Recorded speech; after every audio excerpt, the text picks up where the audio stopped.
Polity. Polity में सबसे पहले करूंगा राजस्थान की पॉलिटी के, और फिर करूंगा इंडिया पॉलिटी। अब इंडिया में तो सिर्फ संविधान लिखा हुआ है, ठीक है।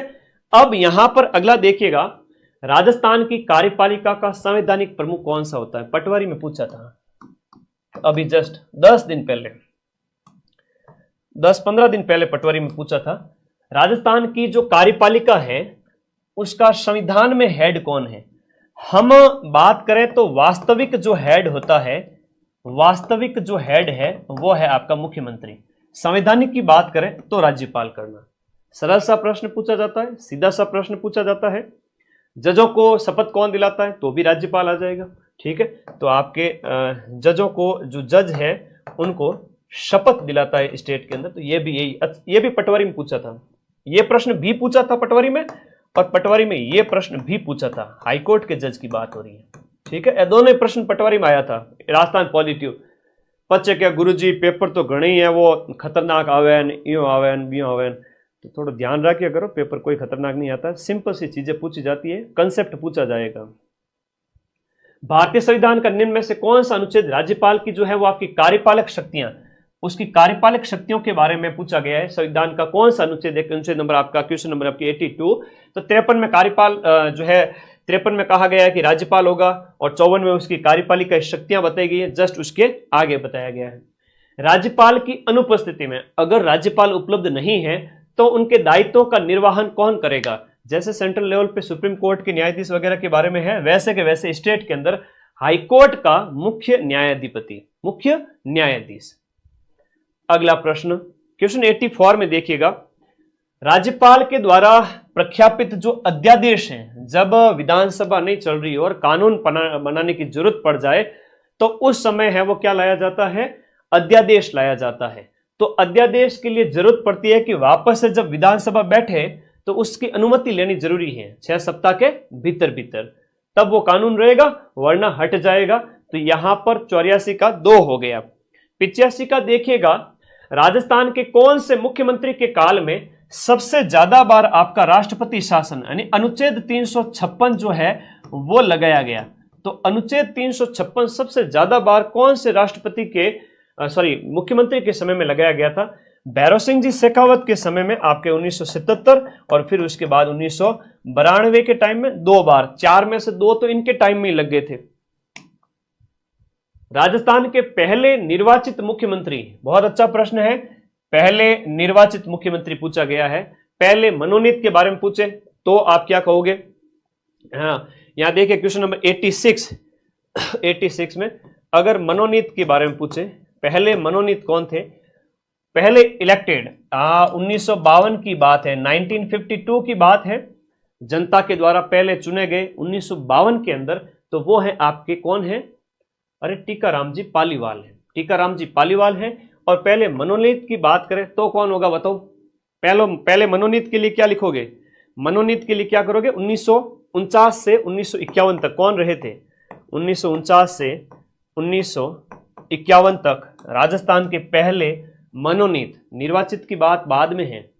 टीकाराम जी हीरालाल जी शास्त्री पहले मुख्यमंत्री। अगर आपसे कोई पूछे राजस्थान के पहले मुख्यमंत्री हीरालाल शास्त्री, ठीक है, तो पहले मुख्यमंत्री पूछे तो हीरालाल शास्त्री, पहले मनोनीत पूछे तो भी हीरालाल शास्त्री। लेकिन शब्द अगर निर्वाचित पूछ लेवे, शब्द अगर ये आ जावे, तब आप टीकाराम जी पालीवाल करोगे। ओके, अच्छा प्रश्न है। फिर क्वेश्चन नंबर 87, यहां देखिएगा, मुख्यमंत्री की नियुक्ति भारत के संविधान के कौन से अनुच्छेद के अंतर्गत होती है? तो अनुच्छेद 164, राज्यपाल के जस्ट बाद 150 वाले जो अनुच्छेद है, राज्यपाल के जस्ट बाद जैसे 160 के आसपास आते हैं, तब ये आपके मुख्यमंत्री स्टार्ट हो जाते हैं। राजस्थान में राष्ट्रपति शासन 4 बार लगा है, और राजस्थान के अंदर राष्ट्रपति शासन कौन कौन से साल में लगा था? तो हम अगर बात करें, राजस्थान के अंदर राष्ट्रपति शासन 1967 में लगा था, 1966, फिर 1977, 67, 77, 80 और 92। 77-80 वाले ये दोनों के टाइम में, 77 से 80 के टाइम में जो छठी विधानसभा थी 1977 से 80 तक, ये भैरव सिंह जी के टाइम में। भैरव सिंह शेखावत के समय। ये तो भैरव सिंह शेखावत के समय में लगे थे और ये चौथा वाला सबसे लंबा था, है ना, ये लगभग 1 साल टाइम लगा था। पहला पूछे तो मोहनलाल सुखाड़िया के समय लगा था। मोहनलाल सुखाड़िया जब सीएम थे, अब यह प्रश्न भी एग्जाम में बार बार आता है, फर्स्ट के टाइम में मोहनलाल सुखाड़िया जी सीएम थे, संपूर्णानंद है वो आपके राज्यपाल थे। तो 77, 80, 92 ये आप लोगों को याद रखना है, 77, 80, 92। दूसरा वाला कब लगा था? हरिदेव जोशी के समय में। ये आपका हरिदेव जोशी, हरिदेव जोशी, ठीक है। आगे आ जाओ, अगला राष्ट्रपति शासन का प्रश्न तो एग्जाम में आएगा ही आएगा। इंग्लिश कमजोर है, क्या करूं सर? मैं इंग्लिश को अगले 10 दिन के अंदर सुधार करवा दूंगा। टेंस तो आज ही सिखा के जाऊंगा, एक्टिव पैसिव भी आज सिखा के जाऊंगा, क्यों चिंता करते हो? इंग्लिश बहुत आसान है, हिंदी भी बहुत आसान है, अनेक गणित के लिए भी क्लास लगूंगा अलग। बाकी 105 क्वेश्चंस का मैटर मैं लेके आया हूं, 175 नंबर होते हैं 105 प्रश्नों के। राजस्थान में सबसे ज्यादा 4 बार मुख्यमंत्री जी आपके मोहनलाल जी सुखाड़िया जी, और अशोक जी की बात करें तो ये 3 बार, ठीक है। और अभी कह रहे हैं कि मैं चौथी बार भी आ जाऊंगा। भारत की स्वतंत्रता के बाद में राजस्थान के पहले मुख्यमंत्री कौन बने? स्वतंत्रता के जस्ट बाद में पहले मुख्यमंत्री हीरालाल जी शास्त्री, जो कि मनोनीत मुख्यमंत्री थे, ये आपको याद रखना है। 92, राज्य मंत्रिपरिषद अपने पद पर बना रहता है।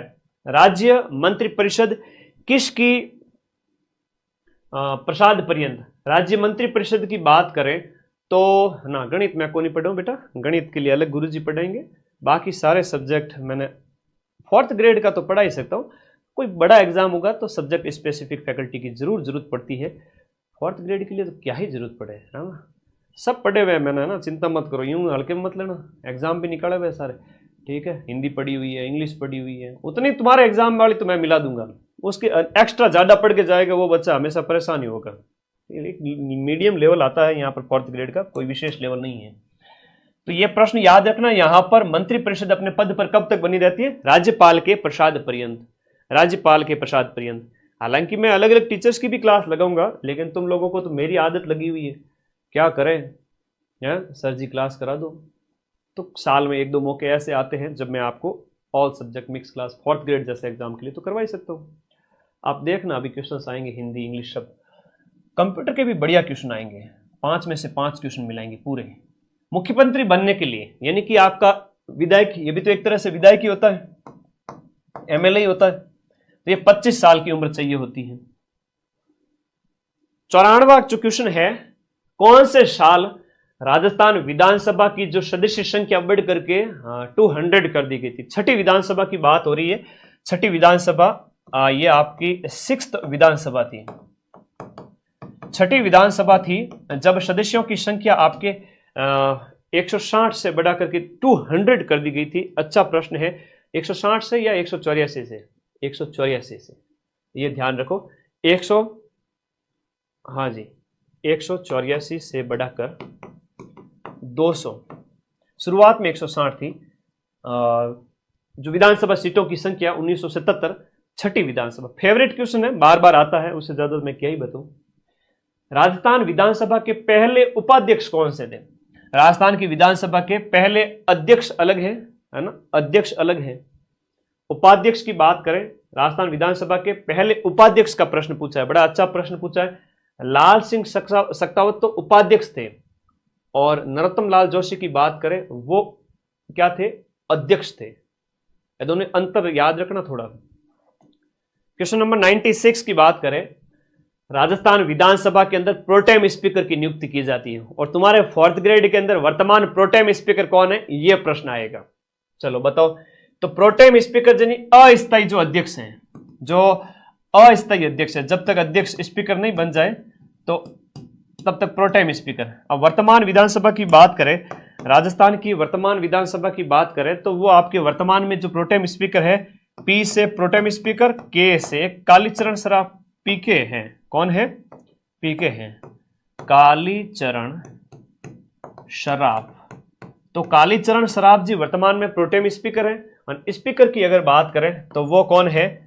राजस्थान विधानसभा वर्तमान विधानसभा अध्यक्ष। ये तो अभी तक पूछा तो नहीं गया, अभी लेटेस्ट वाले पेपर के अंदर, फोर्थ ग्रेड वाले पेपर में जरूर पूछा जाएगा कि राजस्थान विधानसभा के वर्तमान अध्यक्ष कौन है। विधानसभा अध्यक्ष वर्तमान में है, विधानसभा अध्यक्ष वो है नानी, और वो है नानी कौन, वासुदेव देवनानी, वासुदेव देवनानी जी है। ओके, प्रोटेम स्पीकर वो है कालीचरण जीसराव। राजस्थान विधानसभा के सेकंड अध्यक्ष कौन थे? देखो ये तो थे फर्स्ट, और रामनिवास मिर्धा की बात करें ये थे सेकंड। तो राजस्थान विधानसभा के अध्यक्ष, दूसरे अध्यक्ष, उपाध्यक्ष सारे करवा दिए, और वर्तमान अध्यक्ष, इससे ज्यादा प्रश्न क्या ही बनेगा, और सीधा सीधा क्वेश्चन फंसेगा इस क्लास में से सारे। मैं ऐसा नहीं कह रहा हूं मैं एक सब्जेक्ट राजस्थान जीके के प्रूफ दे दूं, मैं सारे सब्जेक्ट कंप्यूटर, पॉलिटी, करंट सभी के प्रूफ दूंगा, चिंता मत करो। निम्नलिखित में से राजस्थान के प्रथम विपक्ष के नेता जसवंत सिंह थे। फेवरेट क्वेश्चन है, बार बार आता है, विपक्ष के प्रथम विपक्ष के नेता कौन थे? वर्तमान कौन है? कमेंट करो फटाफट। पदाधिकारियों का शॉर्ट्स अपलोड किया है मैंने, देखना। तो ये याद रखना कि आपका क्वेश्चन नंबर जो 98 है वो जसवंत सिंह है। राजस्थान विधानसभा में लास्ट बार कब है वो अविश्वास प्रस्ताव पारित किया था? हरिदेव जोशी सरकार के खिलाफ 1985 में। हरिदेव जोशी जब सीएम थे तो हरिदेव जोशी सरकार के खिलाफ उस समय पारित किया गया था। ठीक है, ओके। टीकाराम जूली है वो वर्तमान में विधानसभा नेता प्रतिपक्ष है, टीकाराम जूली। राजस्थान के अंदर आपका प्रोटेम स्पीकर को शपथ कौन दिलाता है? प्रोटेम स्पीकर को जो शपथ दिलाता है वो आपका राज्यपाल हो गया। प्रोटेम स्पीकर की नियुक्ति है वो कौन करता है? राज्यपाल करता है। और जो भी नई विधानसभा जब बनती है तो सदस्यों की शपथ ग्रहण वगैरह सब इनसे संबंधित हो जाता है। अस्थायी अध्यक्ष होते हैं, एक अस्थायी पद होता है। किस तारीख को राजस्थान हाईकोर्ट के नियम प्रभावी हुए थे? राजस्थान हाईकोर्ट के नियम है वो आपके 1 अक्टूबर 1952 को राजस्थान हाईकोर्ट के नियम है वो लागू हुए। यह प्रश्न भी पॉलिटी का पूछा गया प्रश्न है, शानदार वाला। राजस्थान हाईकोर्ट का उद्घाटन किसके द्वारा किया गया? यह प्रश्न पूछा जाता है ना।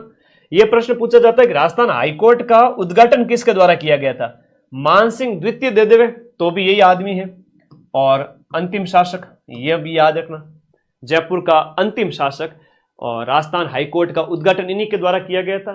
कब किया गया था यह पूछा जा रहा है। तो आपके दिए गए ऑप्शन के अंदर क्वेश्चन नंबर जो है आपका 29 अगस्त 1949। बहुत सारी संस्थाएं जैसे आरपीएससी की बात करते हैं तो वो अगस्त 1949 में उसका गठन होता है, दिसंबर में वो काम करना स्टार्ट होती है। तो ये आरपीएससी है, हाई कोर्ट है, इन सब का 1949 के अंदर गठन हो गया था। तो ये दो प्रश्न बनते हैं, एक तो मानसिंह वाला याद रखना, एक 1949 के अंदर हाईकोर्ट का गठन हुआ। एक प्रश्न ये पूछा जाता है हाईकोर्ट का पहले अध्यक्ष, हाईकोर्ट के पहले जज कौन से थे? वर्तमान जज कौन है? हाईकोर्ट की खंडपीठ कहां है? मुख्य पीठ कहां है? हाईकोर्ट में इससे ज्यादा फोर्थ ग्रेड में तो प्रश्न नहीं पूछेंगे। कोई साल भर से पढ़ रहे हो गुरुजी क्यों मारो सिलेक्शन पहला होना चाहिए, बिल्कुल वाजिब बात है, लेकिन ये कॉमन क्वेश्चन अगर नहीं पढ़ के गए तो मामला गड़बड़ है। ठीक है, इसलिए कॉमन क्वेश्चन ही आएंगे। राजस्थान हाईकोर्ट के पहले जज कौन थे? कमलकांत वर्मा। अब वर्तमान की बात करें तो वर्तमान है वो आपके 43वें क्रम के हैं। कौन से क्रम के बताना? वर्तमान की बात करें तो के आर श्रीराम है, के आर श्रीराम है जो मद्रास हाईकोर्ट से यहां लाए गए हैं, मद्रास से लाए हैं। अब पटवारी में प्रश्न पूछा था एमएम श्रीवास्तव।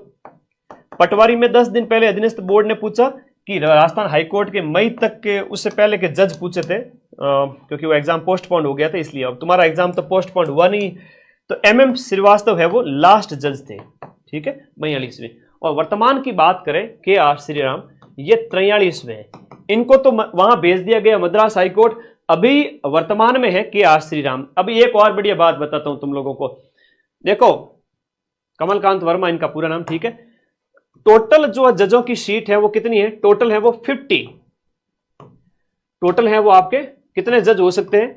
50 जज हो सकते हैं। वर्तमान में कितने हैं? 43 है वो आपकी सीट भरी जा चुकी है। ठीक है, अब ये डाटा बार बार चेंज होता जाता है, ये आपकी फिल हो चुकी है, इतने जज पूरे हो चुके हैं। अब ये प्रश्न आते हैं एग्जाम में बार बार मेरे भाई, अच्छे अच्छे प्रश्न हैं। सर कॉल उठाओ, अब लाइव क्लास लेता हुआ कॉल कैसे उठाऊं ये बताओ, तो ये क्वेश्चन याद कर लेना। 50 जज है, 43 भर चुके हैं, 43वें जज यही है और लास्ट ये थे, पहले ये थे। अब इससे ज्यादा मैं कुछ नहीं कहूंगा, क्वेश्चन तो यहीं से आएगा। तुम्हारी अगर इच्छा है तो भाई पीएचडी करते जाओ। 49+1 सही है, एक हाई मैन चीफ जस्टिस हो गए। राजस्थान हाईकोर्ट की मुख्य न्यायपीठ कहां पर है? राजस्थान हाईकोर्ट की जो प्रधान पीठ या मुख्य पीठ की बात करें जोधपुर के अंदर है और जयपुर के अंदर एक खंड पीठ है ना। लेकिन मेन हाईकोर्ट तो आपके जोधपुर के अंदर है। हाईकोर्ट कहां पर है? जोधपुर के अंदर। शेयर करो, आज 5000 बच्चों का लाइव का बोला था मैंने, 5000 लाइव आने चाहिए। कहां गए बाकी वाले? 3800 आ गए, शाबाश। बस 4000 में 4000 आंखें, यानी 8000 आंखें हो गई। 4000 बच्चे, 8000 आंखें मुझे अभी देख रही हैं। वाह भाई, धन्य हो प्रभु। आगे बढ़ो। राजस्थान हाईकोर्ट की मुख्य पीठ है वो आपके कहां होगी? जोधपुर के अंदर। अब एक प्रश्न ये आता है कि ये पीठ कब स्थापित हुई? कमेंट करो फटाफट। राजस्थान उच्च न्यायालय में न्यायाधीश के पद कितने स्वीकृत हैं? हाईकोर्ट के अंदर है वो आपके 50 पद है, ज्यादा से ज्यादा 50 जज हो सकते हैं, जिसमें एक तो चीफ जस्टिस होंगे प्लस 49 अदर जज होंगे। तो ये आप लोगों को याद रखना है। हाईकोर्ट में 10 प्रश्नों के अलावा 11वां कोई प्रश्न नहीं बनता और एक प्रश्न आएगा सीधा सीधा इसी में से। अभी जो पीछे के 5 मिनट थे ना, वो एक प्रश्न तुम्हारे 19 तारीख वाले पेपर के अंदर छप चुका है। मैंने देख लिया ज्ञान चक्षु से, ठीक है, मुझे सब दिखता है लिफाफे के अंदर से बाहर से पेपर में प्रश्न कौन कौन से हैं, ठीक है। हाँ, तुम्हारे बच्चों के बोपा हूं मैं, ठीक है, ध्यान रखना, पता चलता है पेपर के अंदर क्या है। राजस्थान, रात को सपने आते हैं मुझे तो पूरा पेपर दिखता है। राजस्थान हाईकोर्ट की जो है वो आपके खंडपीठ की स्थापना कब की गई थी? इंपोर्टेंट क्वेश्चन है, इंपोर्टेंट प्रश्न है। खंडपीठ की स्थापना आपके 31 जनवरी को, 31 अक्टूबर को नहीं, 31 जनवरी 1977 को, 31 जनवरी 1977 को। वेरी इंपोर्टेंट है। हाईकोर्ट का मुख्य न्यायाधीश अपना त्याग पत्र किसे देता है? बड़ा अच्छा प्रश्न है। मुख्य न्यायाधीश अपना त्याग पत्र किसको देगा? भाई राष्ट्रपति जी को देगा, राज्यपाल को नहीं देगा, राष्ट्रपति जी को देगा। अनुच्छेद कौन सा है सर? अनुच्छेद 217 एक क के तहत, ठीक है, राष्ट्रपति जी को देगा। हाँ, सांची बात बताऊं, झूठ को नहीं बोलूं, रात सपना आवे मने, ठीक है ना, अकेला बंदा हूं, सारी चीजें पढ़ता रहता हूं सारे दिन, तो रात को सपने आते हैं। 4th ग्रेड का पेपर यूं लिफाफे के रूप में खुलता है मेरे सामने। माँ सरस्वती कहती है ये प्रश्न दे के बच्चों को बता देना। कहने का मतलब ये है कि भाव ये है कि ये इंपॉर्टेंट प्रश्न है, वो दिमाग में चलते रहते हैं सारे दिन, और वो मैं तुम्हें आके बता देता हूँ। सही बात है। तो भाई माँ सरस्वती की आराधना किया करो, जिंदगी में कभी असफलता हाथ लगेगी भी नहीं। जिंदगी में 90% जो टाइम है दिल्ली का, वो पढ़ाई के साथ बिताया करो, तो सपने भी पढ़ाई वाले आएंगे। उच्च न्यायालय के कौन से अनुच्छेद के तहत रिट जारी कर सकता है? हाई कोर्ट को भी रिट जारी करने का अधिकार है और सुप्रीम कोर्ट को भी रिट जारी करने का अधिकार है। अनुच्छेद 226 के तहत किसके लिए सर? जो आपका आर्टिकल 32 है, जिससे हम कहते हैं मूल अधिकारों की आत्मा जिसे कहते हैं, मूल अधिकारों की आत्मा जिसे कहते हैं। संविधान की आत्मा तो प्रस्तावना है, लेकिन मूल अधिकारों की जो आत्मा है वो क्या है सर? वो अनुच्छेद 32 है, संवैधानिक उपचारों का अधिकार, अभी बताऊंगा। तो उसके तहत यहां पर 226 के तहत हाईकोर्ट को यह रिट जारी करने का अधिकार है कि वो मूल अधिकार का खंडन करने को, कोई भी अगर आपके जीवन का अधिकार है, समानता स्वतंत्रता रोके, तो आप सीधे हाईकोर्ट चले जाओ 226 के तहत, और हाईकोर्ट भी रिट जारी करेगा। राजस्थान के पहले सचिव कौन थे? सचिवालय तुम्हारे सिलेबस में है, सचिवालय तुम्हारे सिलेबस में है। और सचिवालय से क्या प्रश्न आएगा? पटवारी के पेपर में तो पटवारी का लेवल 4th ग्रेड से ऊपर है ना। हाँ, तो 4th ग्रेड वाले तो हो पियोन साहब। तुम्हारी रमकुड़ी जमकुड़ी क्या कहेगी तुमको? पियोन साहब, पियोन साहब है। पड़ोसी में धाक भी जमा लेगी, पियोन साहब है, ठीक है ना। तो ये पटवारी है। पटवारी के पेपर में एक सीधा सा प्रश्न पूछ लिया था कि वर्तमान में 45वें मुख्य सचिव कौन है? वर्तमान में 45वें मुख्य सचिव। अब जो आया है लेटेस्ट प्रश्न अधीनस्थ बोर्ड के द्वारा, वो बता देता हूं। और मुख्य सचिव है वो आपके सुधांशु पंत है, सुधांशु पंत। ऐसे पेपर का एनालिसिस कर करके अभी तक पिछले 6 महीने में ज्यादा इतने एग्जाम वालों को तो नहीं पढ़ाया मैंने। तुम्हारे ऊपर पता नहीं क्यों मेरा इतना प्यार बरस रहा है कि इसमें नौकरी लगानी है, कुछ भी हो जाए। तो वर्तमान में तो सुधांशु पंत है वो 45वें क्रम के हैं। पहले मुख्य सचिव की बात करें तो के राधाकृष्णन है। अब एक प्रश्न ये आते हैं कि पहली महिला ऐसी कौन है जो आपकी क्या थी, मुख्य सचिव थी। दूसरी तो आपके उषा शर्मा थे, लेकिन पहली महिला कौन थी जो आपके मुख्य सचिव बनी थी। सेक्रेटरी होता है चीफ सेक्रेटरी, मुख्यमंत्री को सलाह देता है। किसको सलाह देता है, मुख्यमंत्री को। तो पहले राधा कृष्णन थे, राधा कृष्णन। राजस्थान की पहली महिला मुख्य सचिव है कुशल सिंह थी, अभी 10-12 साल 15 साल पहले की बात, 2009 के आसपास कुशल सिंह पहली थी। सेकंड है वो उषा शर्मा, अभी रिटायर हुए 44वें क्रम के, अपने सुधांश पंत से पहले कांग्रेस टाइम, जब कांग्रेस सरकार थी उस समय उषा शर्मा थे, अभी बीजेपी की सरकार है उस समय सुधांश पंत है। तो जब भी सरकारें चेंज होती हैं मुख्य सचिव चेंज होते हैं। मुख्य सचिव हालांकि एक सरकार के टाइम 2-3 भी चेंज होते हैं। सेकंड महिला की हम बात करें तो उषा शर्मा, और ये आपके 44वें क्रम के थी, ठीक है, 44वें लिख दिया कोई नहीं, 44वीं कर देना, एक ही पद की बात है। अब कहते हैं ना थानेदार महिला है तो थानेदार नहीं थोड़ी बोलेंगे, तो थानेदार की पत्नी है तो थानेदार नहीं कहलाती है। पियोन साहब है तो पियोन साहब की पत्नी पियोन साहिबा कहलाएगी बिना किसी नौकरी के। तो महिला को तो अपने आप इज्जत मिल जाती है उसके पति के पीछे। अन्य कोई महिला भी नौकरी लगी तो पति को भी पियोन पति कह सकते हैं, ठीक है। जिला आपदा प्रबंधन प्राधिकरण का जो हेड है वो कौन होता है? जिला आपदा प्रबंधन प्राधिकरण का हेड है वो डीएम होता है, डिस्ट्रिक्ट मजिस्ट्रेट होता है, जिसे हम जिला कलेक्टर कहते हैं। और आपदा वाला भी टॉपिक आपके सिलेबस में है, कांस्टेबल वालों के भी है और इनके भी है, 4th ग्रेड वालों के। किसे आपका दिए गए में से आपका किसे जिले में प्रमुख जनगणना अधिकारी, जनगणना का हेड किसे माना जाता है? अभी 2027 के अंदर इसका रिजल्ट आएगा, जनगणना 2021 वाली का। कब आएगा?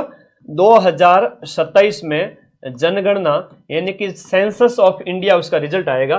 तो जिला कलेक्टर है वो आपका सेंसस ऑफिसर होता है, सीओ जिला के अंदर, डीएम होता है जनगणना अधिकारी। आजादी के पहले प्रारंभ में किसने संविधान निर्मात्री सभा, राजस्थान पॉलिटी कंप्लीट होगी सर, होगी सर, आ जाओ। इंडिया पॉलिटी की बात करते हैं तो sir India polity, Indian polity के अंदर हमारे सिलेबस में क्या है सर? इंडिया पॉलिटी के अंदर आपके सिलेबस में कुछ नहीं है, सिर्फ 2 ही चीजें लिखी हुई है। एक तो लिखा हुआ है संविधान और एक लिखा हुआ है आपके संविधान और उसकी विशेषताएं। इससे ज्यादा कुछ लिखा हुआ ही नहीं है, न राष्ट्रपति वगैरह, कार्यपालिका, व्यवस्थापिका, न्यायपालिका। पियोन साहब को इतना टेंशन नहीं दी है, तो सीधे सीधे प्रश्न पूछे जाएंगे। आजादी से पहले संविधान निर्मात्री जो सभा की अगर हम बात करें तो आजादी से पहले जो संविधान निर्मात्री जो सभा थी वो आपके एमएन रॉय ने सबसे पहले कहा था कि भाई संविधान सभा होनी चाहिए। 1937 के अंदर ये कहा था। और ये भारतीय संविधान से पूछे जाने वाले टॉप 50 प्रश्न जो बार बार एग्जाम में आते हैं, 5 में से 5 यहां से फंस जाएंगे, ठीक है। अपने इस चैनल को सब्सक्राइब जरूर कर देना, आशीर्वाद सभी के साथ है, ठीक है। हम चलो, भारतीय संविधान सभा की स्थापना कब की गई? हम संविधान सभा की स्थापना की बात को, पहली जो बैठक की बात करें संविधान सभा की, 9 दिसंबर 1946 को जब सच्चिदानंद सिन्हा को प्रथम अस्थायी अध्यक्ष बनाया गया था। सच्चिदानंद सिन्हा, और सच्चिदानंद सिन्हा को फर्स्ट अस्थायी अध्यक्ष बनाया गया। हालांकि ये तो 2 दिन के लिए रहे थे। फिर 11 दिसंबर 1946 को आपके राजेंद्र प्रसाद है वो राष्ट्रपति, अपने भारत के राष्ट्रपति राजेंद्र प्रसाद जी को क्या बना दिया गया था? संविधान सभा के स्थायी अध्यक्ष। अब ये 2 प्रश्न बार बार आते हैं, दोनों प्रश्न बार बार पूछते हैं। तो संविधान की जो बात करें कि संविधान सभा की स्थापना है वो कब हुई थी, तो ये 9 दिसंबर 1946 को हुई थी। 9 दिसंबर 1946। स्थायी अध्यक्ष का पूछे तो भी बता देना, अस्थायी पूछे तो भी बता देना। अस्थायी सच्चिदानंद जी, स्थायी राजेंद्र प्रसाद जी। 9 दिसंबर को पहली बैठक। अब जवाहरलाल नेहरू ने उद्देश्य प्रस्ताव कब प्रस्तुत किया था? अच्छा प्रश्न है। उद्देश्य प्रस्ताव बाद में जाकर के भारत की प्रस्तावना बनता है। हम भारत के लोग भारत को एक संपूर्ण प्रभुत्व संपन्न लोकतंत्रात्मक गणराज्य बनाने के लिए अथवा लोगों ने प्रस्तावना बोला था बचपन में, लेकिन जिस समय तुम्हारे बोलने की बारी आती थी उस समय चुप जाते थे पीछे। लो आज वापस क्वेश्चन पूछे जा रहे हैं। तो 13 दिसंबर 1946 को ये प्रस्तावना प्रस्तुत की गई थी और 22 जनवरी को यह प्रस्तावना है वो आपके पारित हो जाती है और बाद में उद्देश्य प्रस्ताव ही भारत की प्रस्तावना बनता है। तो यहां पर क्वेश्चन नंबर जो 115 है वो 13 दिसंबर याद रखना 1946। 9 दिसंबर को पहली बैठक, 10, 11, 12, 13, 4 दिन बाद में ही 47 मत कर देना, 13 दिसंबर 1946 है। अगला प्रश्न ये पूछा है कि संविधान सभा के स्थायी सभापति कौन थे। तो संविधान सभा के जो स्थायी अध्यक्ष है वो आपके 11 दिसंबर को जो बनते हैं 1946 को राजेंद्र प्रसाद जी बनते हैं। संविधान सभा के प्रथम मनोनीत उपसभापति देखो सिंपल से, हालांकि ये नहीं पूछेंगे फ्रैंक एंथोनी, लेकिन फिर भी मेरा मन माना नहीं कि मेरे बच्चों के आ जाएगा प्रश्न, तो इसलिए फ्रैंक एंथोनी थे पहले मनोनीत उपसभापति। यानी 500-600 प्रश्न रट लीजो। 7 तारीख के बाद में आऊंगा 4th ग्रेड वालों के लिए, अगले 10 दिन तुम्हारे लिए 10 क्लासें और लगाऊंगा धमाधम भचीड़ बोलेला। तो लगातार क्लास लेनी है 10 तारीख, ये 7 तारीख तक नहीं आऊंगा, है ना। 7 तारीख तक मैं जा रहा हूं 2nd ग्रेड वालों की क्लास लेने के लिए। तब तक तुम history, culture, geography, current affairs और ये 500 क्वेश्चन रट लेना, बेड़ा पार है। क्या करूं, जोर देके कहना पड़ता है, समझते नहीं हो। भारतीय संविधान को बनाने के लिए भारतीय संविधान सभा के कुल कितने अधिवेशन हुए। देखो 12 अधिवेशन लगे थे, 12 बार अधिवेशन चले थे, एक अधिवेशन आपके 2-3 महीने का इस तरह से, तो ये 12 अधिवेशन लगे थे, तब जाकर के भारतीय संविधान सभा की टोटल 2 वर्ष 11 माह और 18 दिन समय लगा था।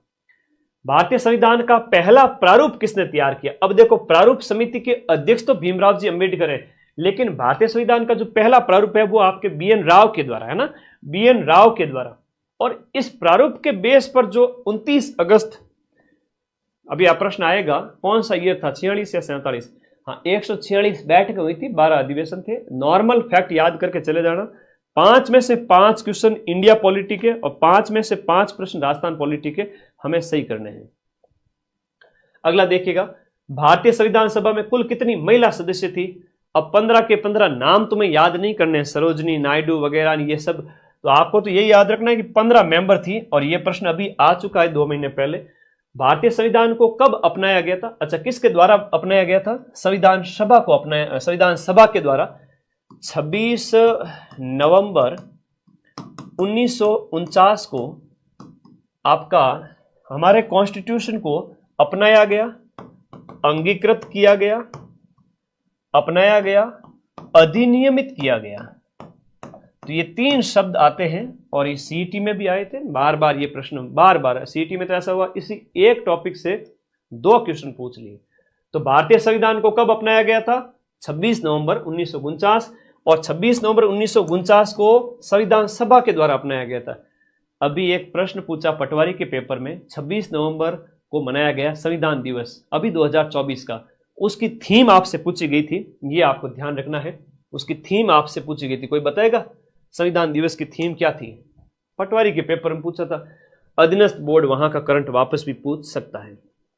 अगला देखिए, भारतीय संविधान के निर्माण के समय संवैधानिक सलाहकार कौन थे। हमारे संवैधानिक सलाहकार BN राव थे। कौन थे, BN राव थे। श्याम ये जो बेनेगल नरहरि राव।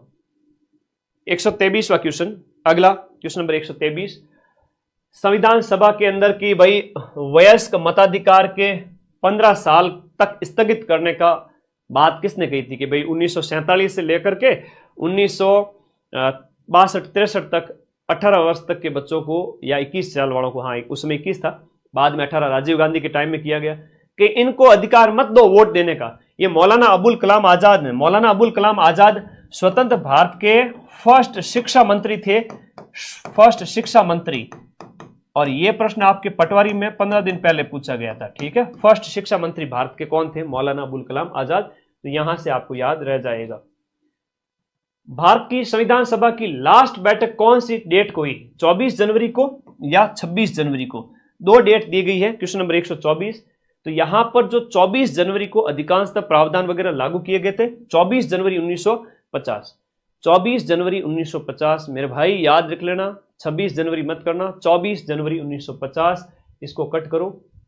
अच्छा प्रश्न है, कई सारे प्रावधान इस समय लागू किए गए थे, तो ये आपका इस समय वाला प्रश्न 24 जनवरी 1950 को लास्ट बैठक हुई। पहली जो अंतरिम सरकार की घोषणा की गई थी, किसके नेतृत्व में अंतरिम सरकार की घोषणा की गई थी? अच्छा प्रश्न है। अंतरिम सरकार की घोषणा है वो आपके 24 अगस्त 1946 को होती है, 24 अगस्त 1946 को, जिसके अध्यक्ष तो आपके कौन थे? अध्यक्ष लॉर्ड माउंटबेटन। अध्यक्ष तो माउंटबेटन को बनाया गया, लॉर्ड माउंटबेटन। और उपाध्यक्ष या उपसभापति वगैरह आपसे पूछे, उपाध्यक्ष अंतरिम सरकार के वो कौन थे? वो नेहरू थे। और नेहरू के नेतृत्व के अंदर, नेहरू के नेतृत्व के अंदर भाई ब्रिटिश लोग कह रहे थे कि भाई आप कैसा सरकार कैसी चलाओगे, हम देखना चाहते हैं। तो नेहरू जी बन गए थे हेड, और उनके लीडरशिप के अंदर अंतिम सरकार गठित की गई थी 24 अगस्त 1946 को। तो अध्यक्ष है वो माउंटबेटन था, उस समय की बात हो रही है। क्वेश्चन 126 देखिएगा। 1946 के अंदर, 24 अगस्त 1946 को जो अंतरिम सरकार बनी थी भारत की, आजादी से पहले की बात है, तो 1946 में अंतरिम सरकार में कार्यपालिका जो परिषद है, जो सरकार के जो हेड है, उसमें आपके सभापति तो कौन थे? लॉर्ड माउंटबेटन था। लेकिन उपसभापति की बात हो रही है और वो थे नेहरू जी। और ये जुड़ते हुए प्रश्न है, कॉन्स्टिट्यूशन में बार बार यही आते हैं, याद कर लेना, इनको रट लेना सुबह उठ करके, है ना। सुबह शाम दोपहर 3 टाइम ये दवाई लेनी है, multiple time revision, 4th grade का पेपर निकल जाएगा। स्वाहा। मेरा आशीर्वाद सभी के साथ है। भारत के संविधान के निर्माण में संविधान सभा को कितना समय लगा? ये तो बार बार पूछा जाने वाला प्रश्न है। भारतीय संविधान कितने समय में बनकर तैयार होता है? 2 वर्ष 11 महीने, 2 वर्ष 11 महीने, लेकिन दिन लगे थे 18। 2 वर्ष 11 महीने और 18 दिन भारत के संविधान को बनने की अवधि है। इसमें 1 सप्ताह और जोड़ रहे हैं, ऐसे 11 + 1 11 + 7 18 आ जाता है। तो ऐसे दिमाग में सेट करो, 2 वर्ष 11 माह 18 दिन, 2 वर्ष 11 माह 18 दिन। कई बार होता है कि जो बच्चे फैक्चुअल चीजें नहीं पढ़ के जाते, उनके 5-10 प्रश्न गलत हो जाते हैं। तो कभी लाडेरी बुआ नहीं बननी, लखनऊ लाडो नहीं बननो, है ना, उतावलापन नहीं दिखाना, धैर्य के साथ में थोड़ा रुक करके पेपर देना। भारत का संविधान अंगीकृत, अधिनियमित और आत्मार्पित कब हुआ था? 26 नवंबर 1949। अभी मैंने तुम लोगों को प्रश्न पूछा था कि भाई अधीनस्थ बोर्ड के द्वारा एक बहुत प्यारा क्वेश्चन पूछा था कि 26 जनवरी 2024 को हमने संविधान दिवस मनाया था। अभी ठीक है, अगला अभी वाला तो आया नहीं, 75वां मनाया था। 75वां संविधान दिवस, 75वां संविधान दिवस है वो आपके कब मनाया गया? 26 नवंबर 2024 को। अब इसकी थीम है वो पटवारी पेपर में पूछ लिया अधीनस्थ बोर्ड ने। तो थीम है हमारा संविधान हमारा स्वाभिमान, हमारा संविधान हमारा स्वाभिमान, हमारा संविधान हमारा स्वाभिमान। तो हमारा संविधान, हमारा और कॉन्स्टिट्यूशन और प्राइड, तो इस तरह से याद रखो, ये थीम पूछी गई थी। तो ये ध्यान रखना आपको, 75वीं वर्षगांठ एक अच्छा अवसर था और प्रश्न पूछ लिया, वापस रिपीट होएगा, ध्यान रखना, ठीक है, वापस रिपीट होने के पूरे चांस हैं। भारतीय संविधान दिवस कब मनाया जाता है? 26 नवंबर को मनाया जाता है और 2015 को फर्स्ट बार, है ना। हालांकि वर्षगांठ है 75वीं थी, लेकिन ये संविधान दिवस हमने 2015 से स्टार्ट किया था, ठीक है। भारतीय राजनीतिक व्यवस्था में इनमें से कौन है वो सर्वोच्च है? देखो, सबसे ऊपर तो संविधान है और संविधान का जो रक्षक है वो सर्वोच्च न्यायालय है। निम्नलिखित में से संविधान सभा की संघ संविधान समिति, एक मैं फोटो भी लगा दूंगा, समितियों के हेड 8 बड़ी समितियां हुआ करती थी। कितनी? 8 बड़ी समितियां हुआ करती थी। और इन 8 बड़ी समितियों में कह रहे हैं कि आपका संघ संविधान समिति, संघ के नेहरू जी थे। संघ के कौन थे? नेहरू जी थे। प्रांत के पूछे तो आपके पटेल थे। प्रांत के पूछे तो पटेल थे, संघ के पूछे तो नेहरू थे। प से प्रांत और प्रांत के पटेल जी थे। और हम बात करें प्रारूप समिति जो सबसे इंपॉर्टेंट है वो भीमराव जी अंबेडकर। प्रांतीय संविधान समिति, अब देखो सीधा सीधा पूछा है कि प्रांत वाला, तो प्रांत से मैंने तुम्हें ट्रिक बता दी, सरदार पटेल, प्रांत से सरदार पटेल। संविधान सभा ने डॉक्टर भीमराव जी अंबेडकर की अध्यक्षता में प्रारूप समिति का गठन कब किया था? संविधान का ढांचा बनाने के लिए प्रारूप समिति का अध्यक्ष है वो आपके भीमराव अंबेडकर जी की अध्यक्षता में 29 अगस्त 1947 को प्रारूप समिति का गठन किया था, है ना। लगभग 8-9 महीने बीत चुके थे, 8 महीने हुए संविधान सभा की पहली बैठक के बाद में ये बनी है। तो 133वें का डी हो गया। 134वें का देखिएगा, भारत के संविधान में हमने उद्देशिका, प्रस्तावना, इन प्रियम्बल एक ही बात है, प्रस्तावना, उद्देशिका, प्रियम्बल, ये हमने अमेरिका के संविधान से, कहां से? अमेरिका के संविधान से अपनाया है, अमेरिका के संविधान से। तो संविधान के स्रोत और संविधान की विशेषताएं ये आपसे पूछी जाएगी। अगला प्रश्न देखो, भारतीय संविधान में राज्यों का संघ, यह प्रश्न आया हुआ है। राज्यों के संघ की बात करें, वैसे तो हमने बात करें ब्रिटिश नॉर्थ अमेरिका संविधान अधिनियम से, लेकिन हमने संघ की अवधारणा है वो कहां से अपनाई है? कनाडा के संविधान से। कनाडा से हमने संघ की अवधारणा को अपनाया है। भारतीय संविधान में मौलिक कर्तव्यों का विचार कहां से लिया गया? देखो, मूल कर्तव्य की बात करें तो 1976 के अंदर मूल कर्तव्यों को शामिल किया गया था सरदार स्वर्ण सिंह समिति की सिफारिश पर, और रूस के संविधान से हमने मूल कर्तव्यों का विचार लिया है। सरदार स्वर्ण सिंह समिति, स्वर्ण सिंह समिति की सिफारिश पर, स्वर्ण सिंह समिति की सिफारिश पर आपका 42वां संविधान संशोधन अधिनियम 1976, और ये आपको याद रखना है मूल कर्तव्य जो भाग 4 क के अंदर, 4 क के अंदर और अनुच्छेद 51 क के अंदर, अनुच्छेद 51 क के अंदर और भाग 4 क के अंदर है। तुम लोग नहीं चाहोगे ना तो भी मैं सिलेक्शन करा दूंगा तुम्हारा। मेरे साथ हो रखा है एक बार, बचपन में स्कूल की यादें बता देता हूँ। मुझे एक सब्जेक्ट बिल्कुल अच्छा नहीं लगता था, संस्कृत। मेरे मैडम जो पढ़ाने वाली थी वो इतने बार बार रिवीजन कराते थे कि मेरे को कई बार पढ़ने की उल्टी होती थी। मैंने कहा यार ये मैडम इतना क्यों पढ़ाते हैं। बात कई बार हुआ होगा, गुरुजी बार बार पढ़ाते हैं, सिर्फ आके बैठ जाया करो, अपने आप सिलेक्शन हो जाएगा। ठीक है, होता है, कई बार होता है सर। तो रसरी आवत जावत ते सिल पर पड़त निशान, वो वाली बात है। समवर्ती सूची वाला अच्छा प्रश्न है कि हमने समवर्ती सूची की संकल्पना है। देखो 7वीं अनुसूची वाला पटवारी में प्रश्न पूछा गया था। भारतीय संविधान के अंदर 7वीं अनुसूची है वो आपके किससे संबंधित है? तो वो आपके केंद्र राज्य से संबंधित है। केंद्र और राज्य में शक्तियों का बंटवारा जो है केंद्र और राज्य में, उनके बारे में है 7वीं अनुसूची। तो ये प्रश्न आया था। हमने ऑस्ट्रेलिया के कॉन्स्टिट्यूशन से समवर्ती सूची की अवधारणा को अपनाया है। सीधा सीधा प्रश्न आता है, इससे मिलते जुलते प्रश्न पटवारी में पूछे गए थे, आपके कौन सा अलग पूछ लेंगे, सीधी सी बात है, यही पूछेंगे। आगे देखो, कौन सा युग्म आपका यहां पर सुमेलित है? दिए गए में से आपका कौन सा जोड़ा है वो आपका सही तरीके से सुमेलित है? संविधान का जो दूसरा भाग है वो मौलिक अधिकार से संबंधित नहीं है, बल्कि आपका भाग 3 है, वो आपका भाग 3 आता है। भाग तीसरा है नागरिकता से संबंधित भाग 2 है, नागरिकता से संबंधित भाग 2 है। संविधान का भाग 4A है वो मौलिक कर्तव्यों से संबंधित है, बिल्कुल सही है। भाग नीति निर्देशक तत्व से संबंधित है वो आपका भाग 4 है। भाग 4 के अंदर नीति निर्देशक तत्व अनुच्छेद 36 से 51 तक आते हैं। भारतीय संविधान में टोटल अनुसूचियों की बात करें तो शेड्यूल जो है वो 12 अनुसूची है। इनमें से 7वीं अनुसूची का प्रश्न पटवारी में पूछा था।